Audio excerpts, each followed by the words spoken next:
ప్రభునందు ప్రియమైన దేవుని సంగమ, ఈ పరిశుద్ధాదివారం కొరకు ఏర్పాటు చేయబడిన దేవుని వాక్య భాగముగా యెహోషువ గ్రంథము 24వ అధ్యాయము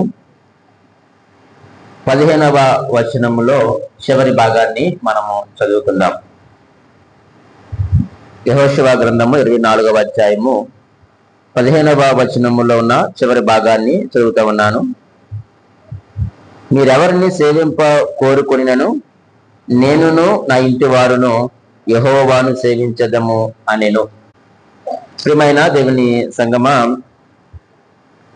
యెహోషువ గ్రంథం 24వ అధ్యాయము 15వ వచనంలో ఉన్న ఈ మాటలు మనము అనేక మారులు ధ్యానం చేస్తూ వచ్చాము. గడిచిన ముందు వారంలో కూడా మనము ధ్యానం చేస్తూ కుటుంబాలను మనము జ్ఞాపకం చేసుకుంటూ ఉన్నాం. ఒక 2 కుటుంబాలను మనము జ్ఞాపకం చేసుకున్నాం. మొదటిది యెహోవాను సేవించిన కుటుంబముగాను, రెండవదిగా దేవుని యందు భయభక్తులు కలిగిన కుటుంబమును మనము జ్ఞాపకం చేసుకున్నాం. యెహోవాను సేవించిన కుటుంబముగా యెహోషువ కుటుంబాన్ని ధ్యానం చేశాము. అలాగే దేవుని యందు భయభక్తులు కలిగిన కుటుంబముగా కొర్నేలి కుటుంబాన్ని మనం జ్ఞాపకం చేసుకున్నాం. ఈ 2 కుటుంబాలు కూడా ఇతరులకు ఎలా ఉన్నాయి అనంటే అవి మాదిరికరంగా ఉన్నట్లుగా మనము చూస్తూ ఉన్నాం. ఇతరులను ప్రేరేపించేవిగా, ఇతరులను ఛాలెంజ్ చేసే విధముగా ఆ కుటుంబాలు ఉన్నట్లుగా మనం చూస్తూ ఉన్నాం. ఈరోజు మనము కూడా అటువంటి కుటుంబాలుగా ఉండాలనే దేవుడు ఆశిస్తూ ఉన్నాడు. దేవుడు కోరుకునేది ఏమిటయ్యానంటే మనము కూడా యెహోషువ కుటుంబం వలె ఆయనను సేవించేవారుగా, అలాగే కొర్నేలి కుటుంబము వలె దేవుని యందు భయభక్తులు కలిగిన కుటుంబాలుగా ఉండాలని ఆయన ఆశపడతా ఉన్నాడు, ఆశిస్తా ఉన్నాడు. ఈ దినము మనము 3వ కుటుంబాన్ని ఆలోచన చేద్దాం. రెండు ప్రియమైన వాళ్ళ అపోస్తుల కార్యములు 16వ అధ్యాయము 30వ వచనములో ఇలాగూ రాయబడి ఉంది. అయ్యలారా, రక్షణ పొందుటకు నేనేమి చేయవలెను. అందుకు వారు ప్రభువైన యేసునందు విశ్వాసం ఉంచుము, అప్పుడు నీవును నీ ఇంటి వారును రక్షణ పొందుదురని చెప్పి అనే మాట మనం చూస్తా ఉన్నాం. ఈ వచనం నాకేమి నేర్పిస్తున్నాయా అంటే ఈ యొక్క కుటుంబము రక్షణ పొందిన కుటుంబముగా కనిపిస్తా ఉంది. దేవుని సేవించిన కుటుంబము, దేవుని యందు భయభక్తులు కలిగిన కుటుంబము, మూడవదిగా రక్షణ పొందిన కుటుంబముగా మనకు కనిపిస్తా ఉంది. నిజమే, ఇది ఎవరు అనంటే ఈయన చెరసాల అధికారి కదండి, ఒక జైలర్. జైలర్ అంటే ఆయన ఎలాగుంటాడయ్యా అంటే చదువు లేనివాడుగా ఉంటాడు. ఆయన ఒక చదువు లేనివాడుగా ఉండడు. ఈయనకి ఏమి తెలుసు అంటే బాగా చదువుకోవడము తెలుసు, అలాగే ఆ చదువు ద్వారా ఉద్యోగం సంపాదించుకోవడం కూడా ఆయనకు తెలుసు. ఆయనకు ఏ ఉద్యోగం చేస్తే ఎంత జీతం వస్తుందో కూడా ఆయనకు తెలుసు. ఆయన యొక్క ఉద్యోగం ద్వారా చక్కగా మంచి బంగ్లా క్వార్టర్స్ సంపాదించుకున్నాడు. ఆయనకు ఉద్యోగం ద్వారా చక్కగా వస్తువులు సంపాదించుకున్నాడు. ఆయనకు ఉద్యోగం ద్వారా చెప్పండి మంచి వాహనాలు కూడా ఆయన సంపాదించుకున్నాడు, కొనుక్కున్నాడు. మంచి బంగారాన్ని కూడా ఆయన కొనుక్కున్నాడు. కానీ ప్రియమైన వాళ్ళరా, ఆయన అన్ని కొనుక్కోగలిగినాడు కానీ, అన్ని పొందుకోగలిగినాడు కానీ రక్షణ ఎలా పొందుకోవాలో ఆయనకు తెలియలేదు. ఆయన ఏమి సామాన్యమైన వ్యక్తి ఏమి కాదు. జైలర్ అంటే నాకు తెలిసి అది డీజే హోదా ఉంటారేమో అనుకుంటున్నాను, మరి నాకు అంత అవగాహన లేదు. కానీ మంచి హోదా, ఒకవేళ ఆ హోదా లేకపోయినా జైలర్ అంటే ఒక మంచి హోదా ఉంటుంది. సరే, ఇంత గొప్ప హోదా ఉన్నప్పటికీ ఆయనకు ఆయన యొక్క కుటుంబానికి లేనిది ఏంటి చెప్పండి? రక్షణ లేదు. ఈయనకి రక్షణ గురించి ఎలాగ అర్థమైంది అనంటే మన పై వచనాల్లో మనం చూస్తూ ఉన్నప్పుడు, ఆ 25వ వచనంలో మనం చూస్తూ ఉన్నప్పుడు మధ్యరాత్రి వేళ పౌలు శీలలు ఏం చేస్తున్నారట? దేవునికి ప్రార్థన చేస్తున్నారట, దేవునికి పాటలు పాడుతూ ఉన్నారట, ఆయనను స్తుతిస్తా ఉన్నారట. ఖైదీలు వింటున్నారు. ఖైదీలతో పాటు ఈ జైలర్ కూడా ఎక్కడి వింటున్నారంటే ఆయన ఆఫీసులో ఉండి వింటున్నారేమో. వీరు పాటలు పాడి దేవుని స్తుతిస్తా ఉన్నారు, ప్రార్థన ద్వారా దేవుని మహిమపరుస్తా ఉన్నప్పుడు దేవుడు అక్కడ ఒక గొప్ప కార్యాన్ని అక్కడ జరిగించినట్లుగా మనందరికీ కూడా తెలుసు. ఆ గొప్ప కార్యం ఏమిటయ్యానంటే అక్కడ ఏమొచ్చింది చెప్పండి? గొప్ప భూకంపం వచ్చింది, మహాభూకంపము కలిగింది. ఖైదీలందరూ కూడా పారిపోయారని అనుకుని ఆయన ఏం చేయాలనుకున్నాడంటే కత్తి తీసి తను పొడుచుకొని చచ్చిపోవాలనుకున్నాడు. కానీ అక్కడ వారు ఒక మంచి మాటను తెలియజేస్తారు. చూడండి 28వ వచనంలో, అప్పుడు పౌలు అంటున్నాడు, నీవు ఏ హాని చేసుకొనవద్దు, మేమందరం ఇక్కడనే ఉన్నామని బిగ్గరగా చెప్పాడు. పౌలు శీలలో చేసినటువంటి ప్రార్థన, పౌలు శీలలో పడినటువంటి పాటలు చెరసాల అధికారిని ఏం చేశాయి చెప్పండి? ప్రభావితం చేశాయి. ఇప్పుడు భూకంపం వచ్చింది, దేని వల్ల భూకంపం వచ్చింది? వారు చేసిన ప్రార్థన వలన. అక్కడ మహాభూకంపం కలిగింది, దేని వల్ల అంటే పాటల ద్వారా దేవుని స్తుతించారు. అప్పుడు చెరసాల అధికారికి అర్థమైంది, అమ్మో వీళ్ళు ఎవరికో ప్రార్థన చేశారు, వీళ్ళు ఎవరికో పాటలు పాడారు. పాటలు పాడితే వారు నమ్ముకున్న దేవుడు వారి యొక్క ప్రార్థన విన్నాడు, ఆ పాటలు కూడా విన్నాడు. ఆయన విని ఒక గొప్ప కార్యాన్ని స్థలంలో చేస్తాడు. ఏమిటంటే ఇక్కడ భూకంపం వచ్చింది, తలుపులన్నీ కూడా ఓపెన్ అయిపోయాయి. విచిత్రం ఏమిటంటే పారిపోయేటువంటి అవకాశం కూడా అక్కడ ఖైదీకుంది, కానీ వారు పారిపోలేదు. ప్రియమైన వాళ్ళ అర్థమైంది చెరసాల అధికారికి, అంటే వీళ్ళు దేవుడు రక్షిస్తాడు, రక్షించడానికి సమర్థుడు అని చెరసాల అధికారికి అర్థమైంది. ఇప్పుడు ఆయనకు వచ్చిన ఆలోచన ఏమిటయ్యానంటే, నేను కూడా రక్షించబడాలి, నేనే కాదు నా ఇంటి వారు కూడా రక్షించబడాలి. ఎంత గొప్ప ఆలోచన! దీని కారణం ఏమిటంటే ప్రియమైన వాళ్ళరా, వారు చేసిన ప్రార్థన, వారు పాడిన పాటలు, దేవుడు చేసిన గొప్ప కార్యము, ఈ 3 అక్కడ మనకు కనిపిస్తా ఉన్నాయి. ఈ రోజు మనము కూడా, మన కుటుంబాలు కూడా ఇతరులు ఏమి చేయాలంటే ప్రభావితం చేసే కుటుంబాలుగా మనం ఉండాలి, రక్షించబడిన కుటుంబాలుగా మనం ఉండాలి. ఈ అనుభవం ఎప్పుడు వస్తుందా అంటే నీకు ప్రార్థన అనుభవం ఉండాలి, అలాగే పాటలు పాడేటువంటి అనుభవం కూడా. పాటలు పాడమంటే దేవుని స్తుతించేటువంటి అనుభవం. వారు ప్రార్థన చేస్తారు, పాటలు పాడారు. ప్రియమైన వాళ్ళరా, దేవుడు వారి పట్ల గొప్ప కార్యం చేశాడు కాబట్టి ఈయన యొక్క హృదయం కూడా మారింది. నిజమే, వీళ్ళు ఆరాధిస్తున్న దేవుడు, వీళ్ళు పూజిస్తున్నటువంటి దేవుడు గొప్పవాడు కాబట్టి వీళ్ళు వినిపించాడు. వీళ్ళు బయటకు వెళ్ళిపోయిన అవకాశాన్ని కూడా కల్పించినప్పటికీ వీరు ఎక్కడికి వెళ్ళలేదు కాబట్టి వీళ్ళ దేవుడు గొప్పవాడు అనే వారికి అర్థమయ్యి ఆయన అన్నాడు, అయ్యా నేను రక్షణ పొందాలంటే ఏం చేయాలి? నేను రక్షణ పొందడానికి నేనేం చేయాలి అని అడుగుతా ఉన్నాడు. ఒక మాట ప్రియమైన వాళ్ళరా, ఆయన పౌలు గారిని రక్షణ పొందాలి అని అనడానికి ఆయన సిగ్గుపడలేదు. ఎందుకంటే వాస్తవాన్ని చెప్పాలంటే వారందరూ కూడా ఎవరు? ఖైదీలు. చెరసాలలో ఉన్నవారు అందరూ ఎవరు చెప్పండి? ఖైదీలు. అంటే వారు ఏదో ఒక తప్పో ఒక నేరమో చేసి లోపలికి వచ్చిన వారు, వారి పైన ఎవరు? అధికారి. అటువంటి అధికారి ప్రియమైన వాళ్ళరా, ఆయన సిగ్గుపడలేదు, సిగ్గుపడకుండా అడిగాడు, ఏమని? అయ్యలారా, నేను రక్షణ పొందాలంటే ఏం చేయాలి? ఆయనకు ఉద్యోగం సంపాదించుకోవడం తెలిసింది, మంచి కోటలు సంపాదించుకోవడము తెలిసింది, వస్తు వాహనాలు కూడా సంపాదించుకోవడం ఆయనకు తెలిసింది. కానీ ప్రియమైన వాళ్ళరా, రక్షణ ఎలా సంపాదించుకోవాలో ఆయనకు తెలియలేదు. ఈ రోజు తెలిసి వచ్చింది, అప్పుడు ఆయన సిగ్గుపడకుండా అడుగుతా ఉన్నాడు. ఈరోజు మనకంటే తక్కువ వారిని ఏదైనా అడగాలంటే మనం ఏం చేస్తాం చెప్పండి? సిగ్గుపడతాం కదా సహజంగా.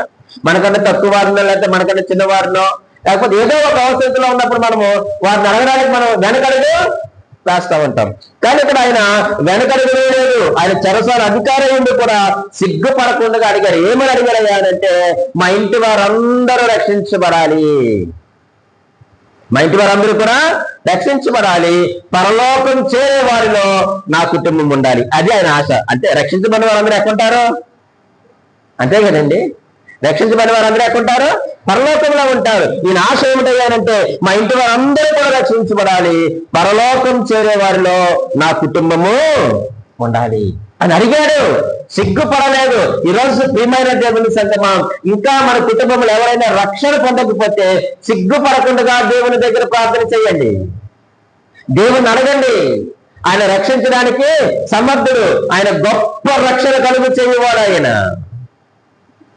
కాబట్టి మన బిడ్డల విషయమే కావచ్చు, లేక భర్త విషయమే కావచ్చు, భార్య విషయమే కావచ్చు, మన యొక్క బంధువర్గ విషయమే కావచ్చు కాక మనం సిగ్గుపడకుండా దేవుని దగ్గర కన్నీరు కార్చి ప్రార్థన చేయగలిగితే ఖచ్చితంగా దేవుడు ఏం చేస్తాడు చెప్పండి?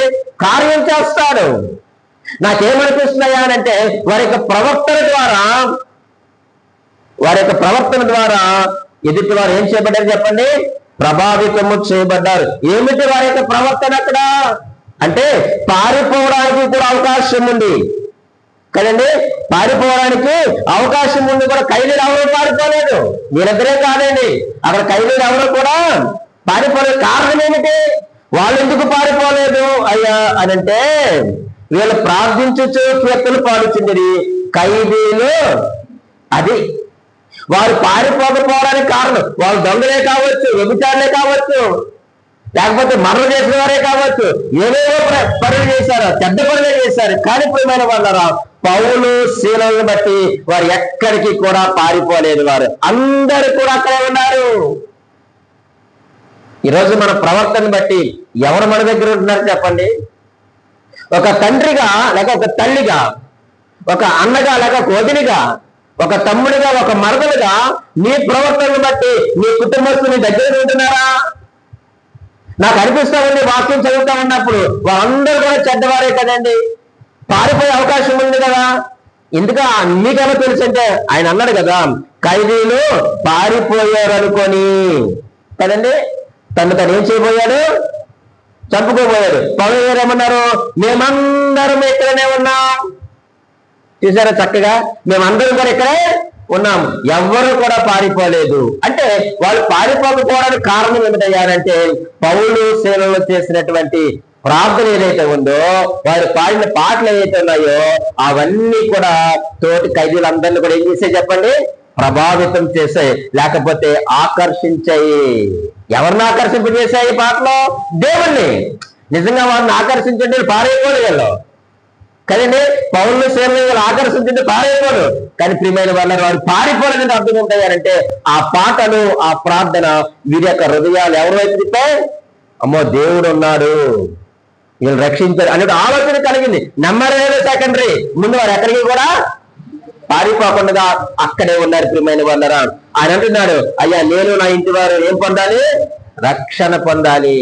అంత మాత్రమే కాదు, పరలోకం చేరే వారిలో నా కుటుంబము కూడా ఉండాలి అని అడిగి ఏం చేసేట? వారిని ఇంటికి తీసుకొని వెళ్ళి సువార్త చెప్పించుకున్నట్లుగా మనం చూస్తా ఉన్నాం. ఇంటికి తీసుకొని వెళ్ళి ఏం చేశారు వాళ్ళు? చూడండి 32వ వచనములో, అతనికి అతని ఇంటిలో ఉన్న వారందరికీ ఏం చేశారట? దేవుని వాక్యము బోధించిరి. సువార్త చెప్పించుకొని ఇంటికి తీసుకొని వెళ్ళి ఎప్పుడైతే వారు సువార్తను విన్నారో వారందరూ కూడా ఏమయ్యారట? అతని ఇంటి వారందరూ కూడా బాప్తిస్మము పొందిరి. ఇంటి వారందరూ కూడా ఆనందిస్తూ ఉన్నారు, ప్రభువును ఆనందిస్తూ ఉన్నారు. వారందరూ కూడా రక్షణ ఆనందంతో వారు వెలుగుతూ ఉన్నట్లుగా ఇక్కడ మనకు కనిపిస్తూ ఉంది. ఈరోజు ప్రియమైన వాళ్ళారా, మన ఇంటి వారందరూ కూడా రక్షించబడాలన్నటువంటి ఆలోచన మనలో ఉండాలి. మన ఇంటి వారందరూ కూడా ఆనందించాలి. దేని బట్టి ఆనందించాలి? ఆయన అనుగ్రహించినటువంటి రక్షణ బట్టి మనం ఆనందించాలి. వీరు అదే పని చేస్తూ ఉన్నారు. కాబట్టి ప్రియమైన వాళ్ళారా, ఈరోజు మన కుటుంబాలు కూడా ఇతరులను ప్రేరేపించే కుటుంబాలుగా ఉండాలి, ఇతరులను రక్షణలోకి నడిపించేటువంటి కుటుంబాలుగా ఉండాలి. మరొక కుటుంబాన్ని మీ ముందు ఉంచుతాను, చూడండి ప్రియమైన వాళ్ళారా. 4వ కుటుంబం అండి. 4వ కుటుంబము కొరింథీయులకు రాసిన మొదటి పత్రిక 16వ అధ్యాయము 15వ వచనాన్ని చదువుకుందామండి. స్టెఫను ఇంటి వారు అకయ యొక్క ప్రథమ ఫలమై ఉన్నారనియు, వారు పరిశుద్ధులకు పరిచర్య చేయుటకు తమ్మును తాము అప్పగించుకొని ఉన్నారనియో మీకు తెలియను. ఈ వచనం నాకేమి నేర్పిస్తున్నాయి అంటే, ఇక్కడ మరొక కుటుంబం ఉంది. ఆ కుటుంబం ఏమిటయ్యానంటే పరిశుద్ధులకు పరిచర్య చేసే కుటుంబం. ఏ కుటుంబం ఈ కుటుంబము? పరిశుద్ధులకు. అదే మాట రాశారు, వారు పరిశుద్ధులకు పరిచర్య చేయుటకు తమ్మును తాము అప్పగించుకొని ఉన్నారని మీకు తెలియను. అకయాలో యేసుక్రీస్తుని నమ్మిన మొట్టమొదటి కుటుంబము.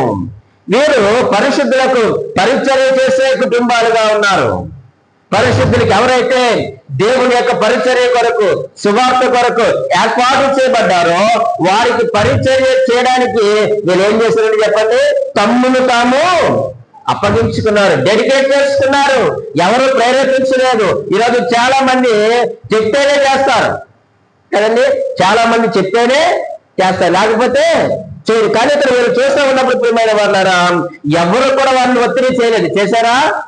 చేయలేదు. ఒకవేళ ఆ రోజు స్టెఫన్ గారిని ఇంటికి చేసుకున్నప్పుడు కూడా ఎవరు కూడా ఒత్తిడి చేయలేదు. మీరు రండి, మీరు ఉండి భోజనాలు పంచి పెట్టండి, మీరు వచ్చి ప్రార్థన చేయండి, మీరు వచ్చి చేయండి, ఎవరు కూడా ఆయన్ని ఒత్తిడి చేయలేదు. మరి ఎలా వచ్చాడంటే ఆయన ఆత్మతోనూ జ్ఞానముతోనూ దేవుని కృపలోనూ ఎదుగుతున్నవారు కాబట్టి పెద్దలు కలిసి ఏర్పాటు చేస్తారు. ఇక్కడ కుటుంబము కూడా అంతే. చాలా అద్భుతమైన కుటుంబం అండి స్టెఫన్ కుటుంబము. ఈ కుటుంబం ఎటువంటిది? చాలా అద్భుతమైన కుటుంబముగా మనకు కనిపిస్తా ఉంది. వారు పరిశుద్ధులకు పరిచర్య చేయడానికి తమ్మును తాము అప్పగించుకున్నారట. ఈరోజు దేవుని పని చేయడానికి, దేవుని యొక్క సువార్త కొరకు, ఆత్మల కొరకు మనమే ఏం చేయాలి చెప్పండి? అప్పగించుకోవాలి. ఎవరో చెప్పే పని చేయడం కాదు, ఎవరో చెప్పే వరకు మనం నిల్చోవడం కాదు. నీ యేసుక్రీస్తును విశ్వాసం ఉంచితే, నీవు ఆత్మతోనూ జ్ఞానముతోనూ కృపలోనూ మనం ఎదుగుతున్న వారినైతే దేవుని పని చేయడానికి అప్పగించుకోవాలి. వారు అప్పగించుకున్నట్లుగా దేవుని వాక్యమే తెలియజేస్తూ ఉంది. నిజమే ప్రియమైన వాళ్ళరా, చాలా మందికి ఇక్కడ నిలబడి వాక్యం చెప్పాలి, లేక ప్రసంగం చేయాలని కోరుకుంటుంది. ఉండొచ్చు, మంచిదే, తప్పండం లేదు. లేకపోతే కొంతమందికి పాటలు పాడాలని కోరుకుంటుంది, కొంతమందికి ప్రకటన చేయాలని కోరుకుంటుంది. ఇక్కడ నిలబడితే చాలు అని చాలా మందికి ఉంటుంది. కానీ ప్రియమైన వాళ్ళరా, నేను మీకు తెలియజేసేది ఏమిటయ్యానంటే, దేవుని యొక్క పనివారికి పరిచారకులు ఉండడానికి మనం ఇష్టపడాలి. మనము దేవుని యొక్క మందిని పని చేయడానికి కానీ, దేవుని యొక్క పరిశుద్ధులకు కానీ మనము పని చేయడానికి మనము ఇష్టపడలేకపోతా ఉన్నాం. కానీ స్టెఫన్ ఏం చేశాడని చెప్పండి ప్రియమైన వాళ్ళారా? ఏం చేశాడట? స్టెఫన్ కుటుంబము పరిశుద్ధులకు పరిచర్య చేయడానికి ఇష్టపడ్డారు. ఇక్కడ స్టెఫన్ కుటుంబము కూడా అంతే, పరిశుద్ధులకు ఏం చేస్తున్నారట? పరిచర్య చేయడానికి వారు ఇష్టపడతా ఉన్నారు. మనం పరిచర్య చేయాలి అంటే ఒక 3 మనం ఖర్చు పెట్టాలి. మన యొక్క శరీరాన్ని ఖర్చు పెట్టాలి, రెండవది సమయాన్ని ఖర్చు పెట్టాలి, మూడవది అవసరమైతే ధనాన్ని కూడా ఖర్చు పెట్టాలి. నీ శరీరాన్ని ఖర్చు పెడుతున్నావా మందిరి పని కొరకు? నీ సమయాన్ని ఖర్చు పెడుతున్నావా మందిరం కొరకు? నీ ధనాన్ని ఖర్చు పెడుతున్నావా? ఏమో అది నీకు తెలియాలి. నీవు దేవుని పని కొరకు, పరిచర్య కొరకు నీ శరీరాన్ని ఎంత ఖర్చు పెట్టుకుంటున్నావో నీకు తెలియాలి, ఎంత ఖర్చు పెట్టుకున్నానో నాకు తెలియాలి. అలాగే నేను ఎంత సమయాన్ని ఖర్చు పెడుతున్నానో అది నీకు తెలియాలి, నాకు తెలియాలి. ఎంత ఖర్చు పెడుతున్నావో నీకు తెలియాలి, నాకు తెలియాలి. మరి ముఖ్యంగా ఎవరికి తెలుస్తుంది ఆ సంగతి? దేవునికి తెలుస్తుంది. మన దేవుడు ఎటువంటి వాడో తెలుసా ప్రియమైన వాళ్ళరా? హెబ్రీయులకు రాసిన పత్రిక 6వ అధ్యాయము 10వ వచనాన్ని మనం చదవగలిగితే, హెబ్రీ 6:10 అంటాడు కదా, మీరు చేసిన కార్యమును మీరు పరిశుద్ధులకు ఉపచారము చేసి ఇంకను ఉపచారము చేయుచుండుట చేత తన నామమును బట్టి చూపిన ప్రేమను మరుచుటకు. చెప్పండి, మనుషులు అన్యాయస్తులేమో, నేను ఎంత పని చేశాను అంత పని చేశానని మనం చెప్పుకుంటామేమో, కానీ దేవుడు ఎప్పుడు కూడా అన్యాయస్తుడు కాదు. నువ్వు చేసిన పని ఎవరికంటే దేవుని కొరకు నువ్వు చేస్తున్నావు, ఆయనే నీకు ప్రతిఫలం ఇస్తాడు కదా. మనుషులకు చేస్తున్నాను ఎందుకు అనుకోవాలి నువ్వు? అంతే కదండి. నువ్వు మనుషులకు చేస్తున్నావు, లేకపోతే పాస్టర్ గారికి చేస్తున్నానో, లేకపోతే సంఘానికి చేస్తున్నానో, లేకపోతే పెద్దలకు చేస్తున్నానో ఎందుకు అనుకోవాలి నువ్వు? మీరు ఎవరికి చేస్తున్నావు? మీరు చేసిన కార్యమును మీరు పరిశుద్ధులకు ఉపచారము చేసి, మనమందరం కూడా దేవుని రక్తంలో కడగబడిన వారం కాబట్టి మనం ఒకరికొకరికి పరిచర్య చేసుకున్న తప్పేమీ లేదు. అది అంటున్నారు, ఉపచారం చేసి ఇంకను కంటిన్యూ చేస్తూ ఇంకను ఉపచారము చేయించుట చేత తన నామమును బట్టి చూపిన ప్రేమను మర్చుటకు. నువ్వు చేస్తున్నటువంటి పని దేవుని ప్రేమను బట్టి చేస్తున్నావు. ఎవరో నీ పని ఒత్తిడి చేస్తే కాదు, నాపై ఎవరు ఒత్తిడి చేస్తే నీ పని చేస్తాడు.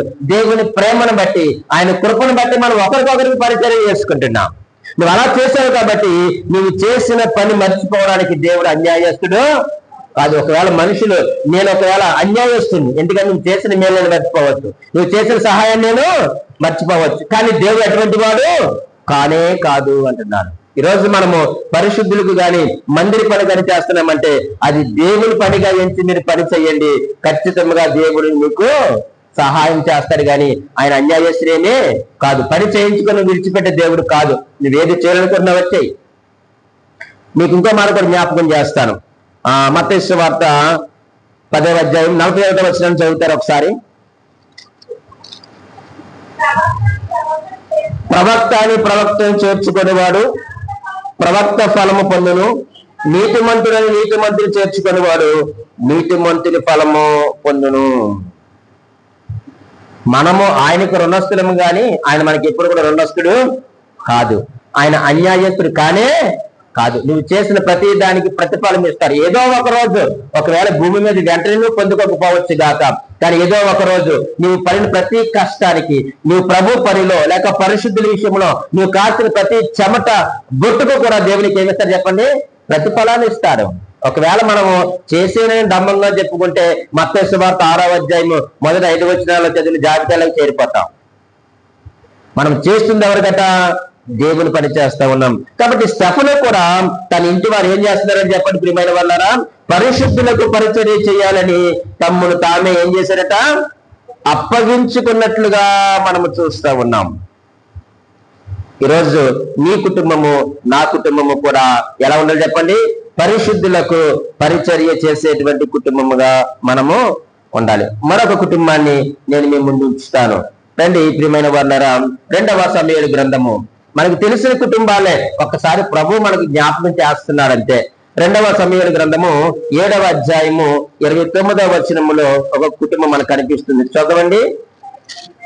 దయచేసి నీ దాసుడునైన నా కుటుంబము నిత్యము నీ సన్నిధిని ఉండునట్లుగా దానిని ఆశీర్వదించుము.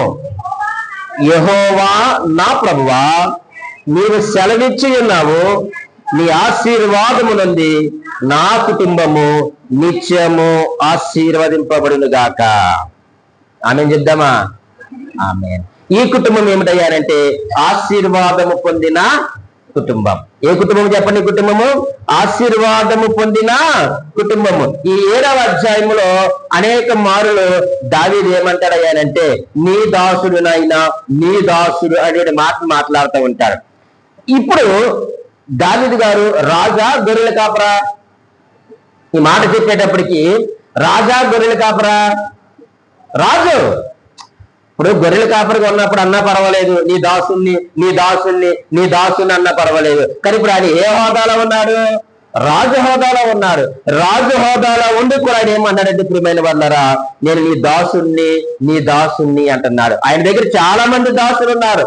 ఒకరిని రమ్మంటే వస్తాడు, ఒకరిని పొమ్మంటే పోతాడు. ఆ హోదా ఆయనకు ఉన్నప్పటికీ కూడా ఆయన ఏమన్నాడంటే అయ్యా నేను నీ దాసుని. ఎంత చక్కగా మాట ప్రియమైన వాళ్ళారా. నాకు ఈ మాట చదువుతా ఉన్నప్పుడు గుండె తరుక్కుపోతా ఉంటది. ఏంటంటే దయచేసి. ఇప్పుడు మనం అలా చదివేమో మాట, మనం దయచేసి అన్న మాట ఎప్పుడో ఉపయోగిస్తాం? బాగా అత్యవసరమైతే కదండి. అది ప్లీజ్ రా, దయచేసి ఈ ఒక్కసారి నా మాట విను, ఈ ఒక్కసారి నాకు నువ్వు దయచేసి. నిజమే, ఆ మాట ఆయన పలుకుతా ఉన్నప్పుడు నాకు అదోకలుగా అనిపించింది.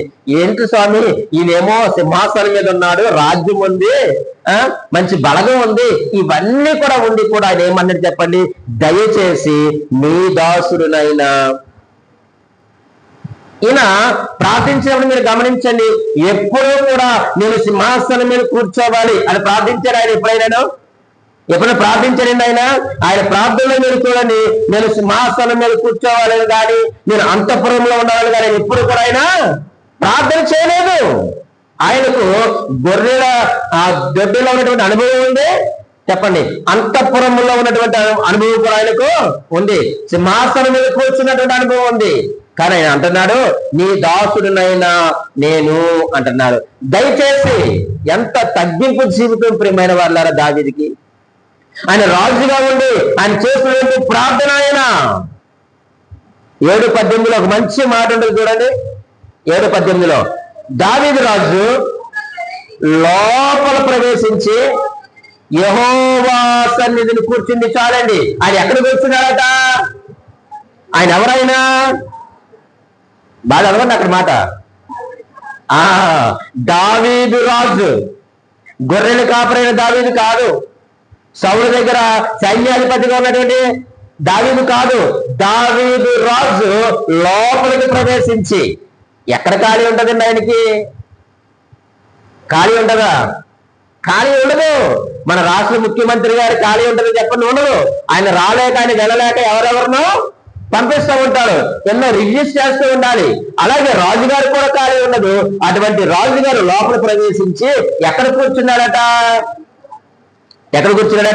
యెహోవా సన్నిధిని కూర్చుండి ఇలాగున మనవి చేశాను, నా ప్రభువా యెహోవా, ఇంతగా నువ్వు నన్ను హెచ్చించుటకు నేను ఎంతటి వాడినయ్యా. ఈ ప్రార్థన చేస్తా ఉన్నప్పుడు నాకు ఒకటి అర్థమైంది. ఈ నీ మాట అనడానికి నాకు ఒక మాట అర్థమైంది. ఏమిటయ్యానంటే, ఆయన ప్రార్థన చేసేటువంటి స్థలంలో కొన్ని వస్తువులు పెట్టుకున్నాడేమో అనిపిస్తా ఉంటది. ఏ వస్తువులు పాస్టర్ గారంటే, మొదటిది చెప్పగలరా? చెప్పండి, ఊహించి. గులకరాళ్ళు, వడిసెల, ఇంకా కర్ర, ఇంకా గొర్రెలు కాసేటప్పుడు ఏంటి వాయిద్యాలు, ఇంకా తర్వాత గొర్రెలు కాసే జనరల్ గా మెల్ల ఏముంటది, ఒక టావులో లేకపోతే నల్లని క్లాత్ సంథింగ్ ఉంటది. ఇంకేముంటాయి, ఒక వాటర్ బాటిల్ ఉంటదేమో చిన్నది, ఇలాగ మొల్ల కట్టుకుని భుజాన్ని వేసుకున్నాయి. ఇవన్నీ కూడా ఆయన ఆ స్థలంలో పెట్టుకొని వాటిని చూస్తూ ప్రార్థన చేస్తున్నాడు అనిపిస్తూ ఉంటది నాకు ప్రియమైన వాళ్ళారా.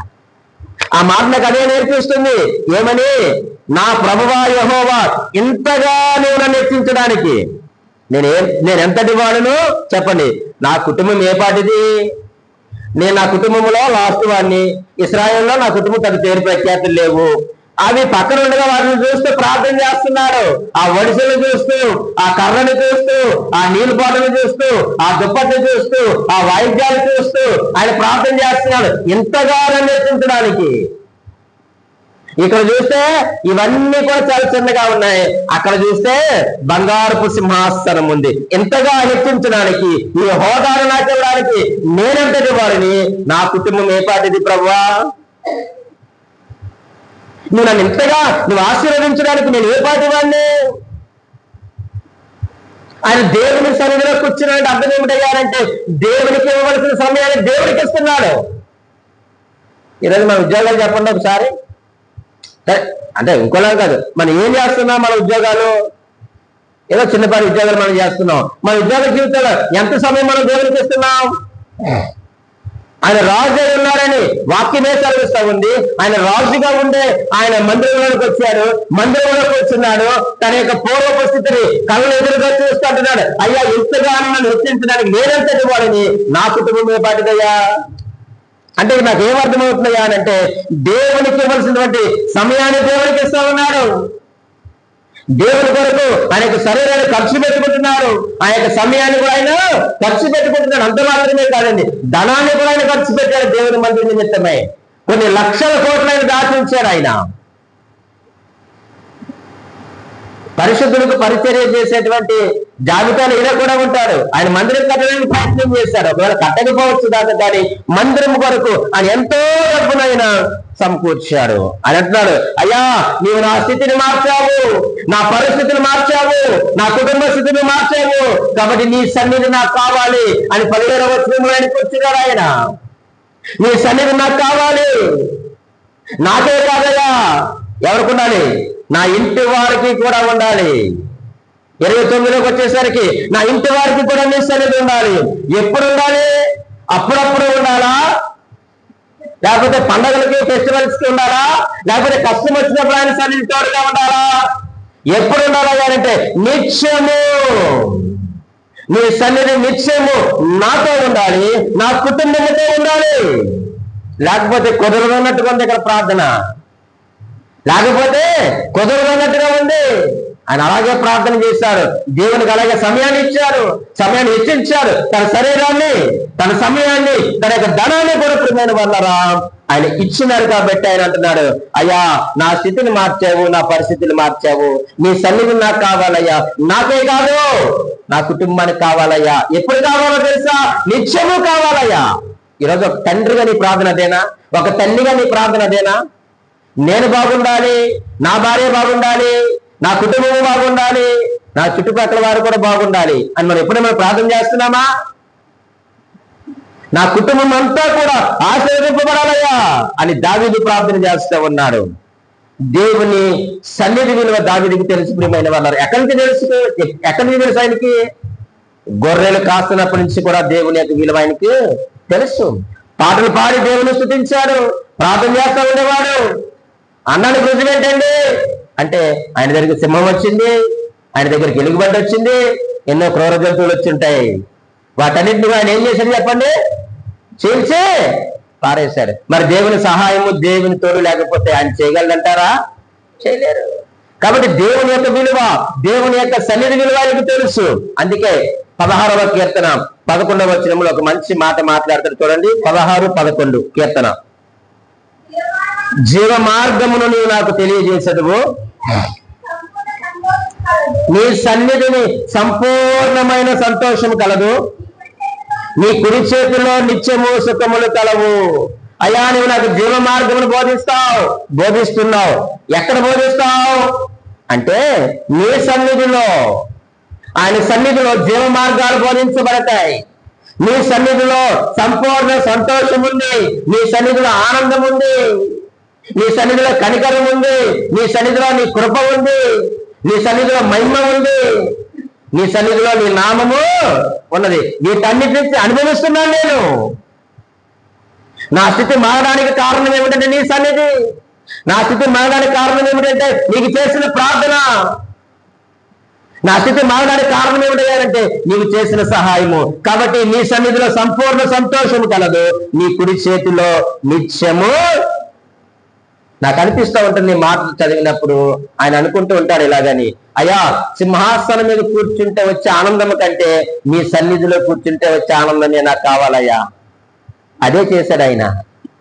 ఆ 17వ వచనంలో ఆయన 7:18 ఆయన చేసింది అదే. ప్రియమైన వాళ్ళారా, నాకు సింహాసనం మీద కూర్చుంటే వచ్చే సంతోషం కంటే నీ సన్నిధిలో కూర్చుంటే వచ్చేటువంటి అధికమైన సంతోషం నాకు చాలయ్యా.